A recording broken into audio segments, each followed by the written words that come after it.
Let me start with a question. What if, as a society, we felt the same responsibility to help people who have been convicted of committing crime as we do towards helping people who are homeless, who are sick, or who are vulnerable? It's unthinkable, perhaps. After all, why should we help people who, through their own choices and actions, have committed a crime, been convicted, and been sentenced to spend time in our justice system? If they've got that far into the system, surely they've burned up all their last chances already. Why should we offer them any more? I'd like to suggest two reasons why. The first is that what we're doing at the minute, and what we've been doing for decades, doesn't work.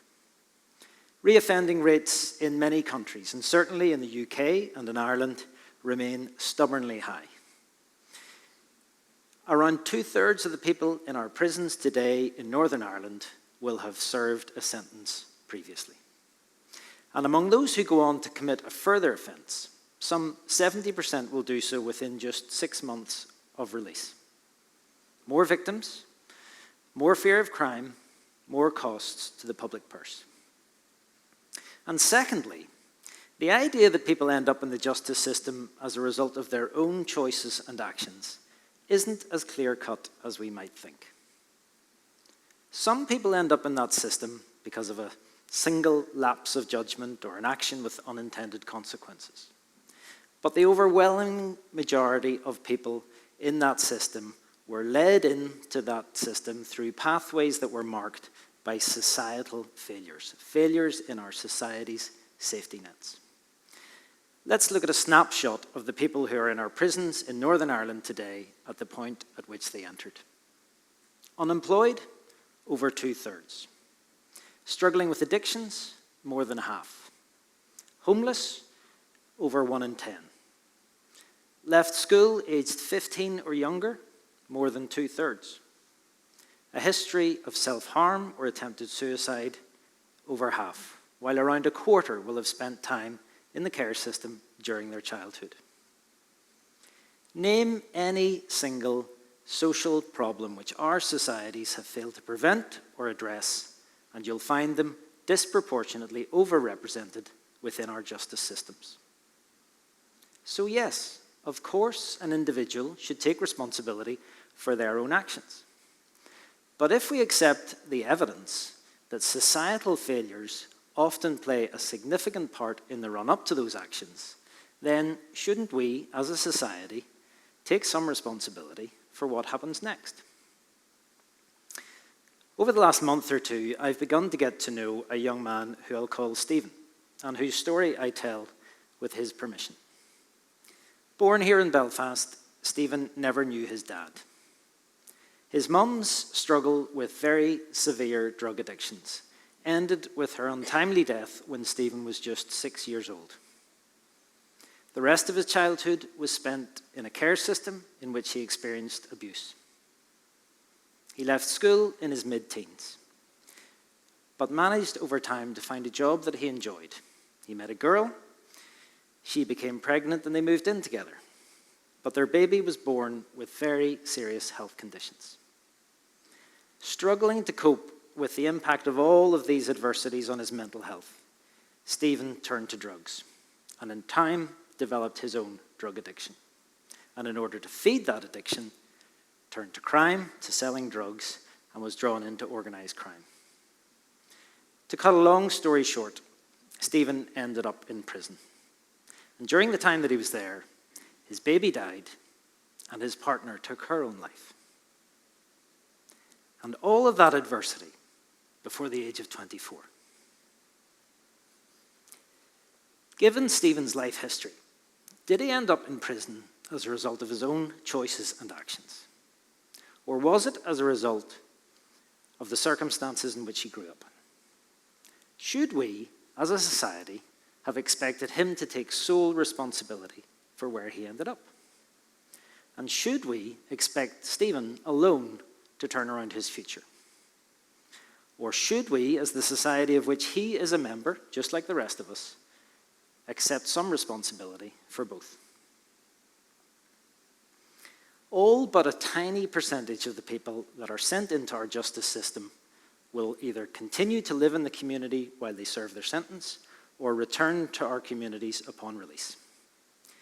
But the facts show that for far too many, significant social barriers remain long after they've served their time. Barriers that impact on their physical and mental health, on their ability to access services such as healthcare and housing, and on their prospects of finding employment. And yes, of course, those barriers increase the likelihood of reoffending. Denied reasons to hope and opportunities to turn around their futures, the rupture between them and society remains. But imagine for a moment if we all, me, you, everyone in the room, everyone outside it, could change all of that. If we could lower those barriers for people. If we could find ways of reducing reoffending and all the harm that it causes to victims, to their families, to the perpetrators, and to society as a whole. If we could find reasons to give people hope for a better future and opportunities to enable them to work towards achieving that. Around 7 years ago, that idea sparked the development of an organisation of which I have been privileged to be a part. It's called the Turnaround Project, and it's called that because it not only seeks to enable individuals to turn around their own futures, but it also seeks to turn around wider society, encouraging people to look towards rather than away from the justice system and the people within it. Turnaround offers people a range of services and opportunities of employment, of personal development, and to advocate for change. But what makes Turnaround special is the extent to which it has engaged a whole community of people working together to make that happen. A community in which civil servants, lawyers, and former drug dealers, business people, former car thieves, and accountants, people serving life sentences, and retired police officers are all working together to support people on their journeys away from the justice system. Where a man who previously served a sentence in prison now returns to that prison to help people prepare for life after release. Where an IT company sends its staff each week to our employability sessions, teaching people leaving prison to use technologies that weren't even dreamt of when they were first sent there. Where a retired doctor volunteers each week to prepare a community breakfast. And a local businessman is setting up a new enterprise, the profits of which will contribute to our strategic development. Where a church donates money collected from its members to support our work. And where staff and academics from this university are working with a fantastic team of people with lived experience to co-design a new mentoring model that will help them support people coming on the journey behind them.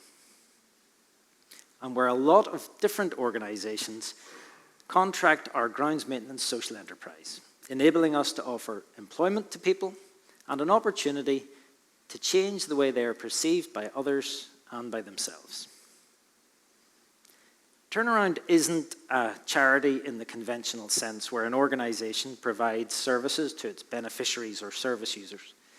It's more, as I say, like a community of people. A community which I think you'll agree couldn't be more diverse, but which is united around belief in the principle that everyone in our society should enjoy hope and opportunity, including those who have committed crimes, and that we all have a responsibility to work together to make that happen. A moment ago, we left Stephen's story with him in prison. He served 2 years there, and for the following 2 years lived on the streets of this city. He now has a roof over his head, and over the last few months, within Turnaround, has begun to find a new community of belonging, where he is valued, and where the remarkable resilience that he has shown to get this far in his life is recognised and celebrated. Where his past is just that, and where he's encouraged and supported to pursue a new future. His journey to this point has been long, complex, and marked by adversities that were more often than not well beyond his control. At the times in his life where he needed society to catch him in its safety net, he was allowed to fall through. When he needed people to stand alongside him, he found only gaps. It's reasonable to conclude that for Stephen, time in our justice system became almost inevitable. But now, on his journey away from that system, those gaps around Stephen are beginning to close, filled by a community of people that has chosen to walk alongside him, some of whose journeys resonate closely with his own, and others who have lived very different lives. But a community of people, a mini society, if you like, who have determined that yes, when one of us commits a crime, all of us have a responsibility for what happens next. Thank you.